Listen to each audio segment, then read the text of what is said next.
Hello বন্ধুরা, good morning. কেমন আছো তোমরা সকলে? আশা করি ভালো আছো, সুস্থ আছো। ঘরকন্যা সায়ন্তরী ব্লগে তোমাদের স্বাগত আর অনেক অনেক ভালোবাসা। আমার আগের থেকে শরীরটা একটু ভালো হলেও না, কানে কিছুক্ষণ বাদ বাদ কিরম তালা মতো ধরে যাচ্ছে আর গলা কান সব বন্ধ হয়ে যাচ্ছে। আগের থেকে একটু কম মনে হচ্ছে।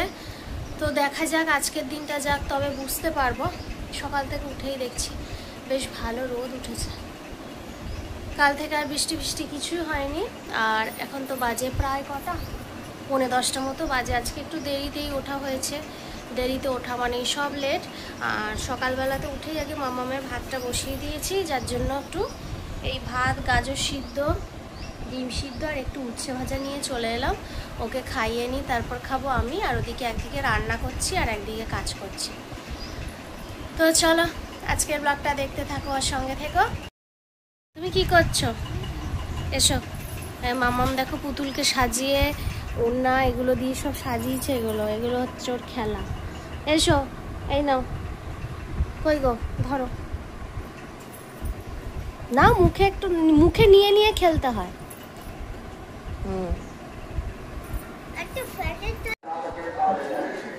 বন্ধুরা, বাজে এখন 12:46।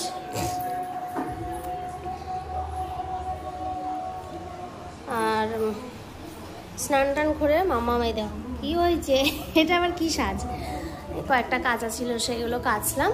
তো খিদে পেয়ে গেছে। এবার সকালেও সেরমভাবে টিফিন আমি কিছু করিনি, তাই ভাবলাম তাড়াতাড়ি খেয়ে নিই। আর দেরি হয়ে গেছে, আর তাড়াতাড়ি কি, বেশি কিছু হয়নি। ভাত, এই যে উচ্ছে আর কুমড়ো ভাজা, এখানে আমের চাটনি,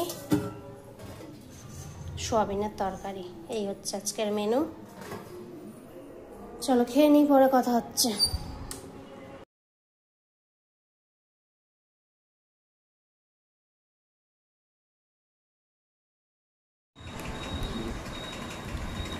মামামের খাবার এসে গেছে। আজকে একটু দেরি হয়ে গেল, 15টা বাজে। একটুখানি বেরিয়েছিলাম সন্ধ্যার দিকে, ওই ঠাকুরের একটু ফুল, ধূপকাঠি এসব নিয়ে আসলাম। হাঁটা হলো একটু, তো ওর জন্য একটু মামামের খেতেও দেরি হলো। তো চলো মামামকে খাইয়ে নিই, পরে কথা হচ্ছে। এখন এই যে 10টা বাজবে, 5 মিনিট বাকি আছে। আর আমার বিছানাপত্র সব কমপ্লিট করে নিয়েছি গুছিয়ে। রান্নাবান্না ঘরে নিয়ে এসেছি গরম করে। অন্যদিন কিছু জামা কাপড় গোছানোর থাকে, আজকে ইচ্ছা করে আর গুছাচ্ছি না, আর ইচ্ছা করছে না। কালকে সানডে, আর কালকেই করবো সব কিছু সকালবেলা উঠে। তো চলো খেয়ে নিই। আজকের মতো টাটা, গুড নাইট, ভালো থেকো। আর ভিডিওটা ভালো লাগলে অবশ্যই লাইক, কমেন্ট, শেয়ার আর একটা সাবস্ক্রাইব করে দিও।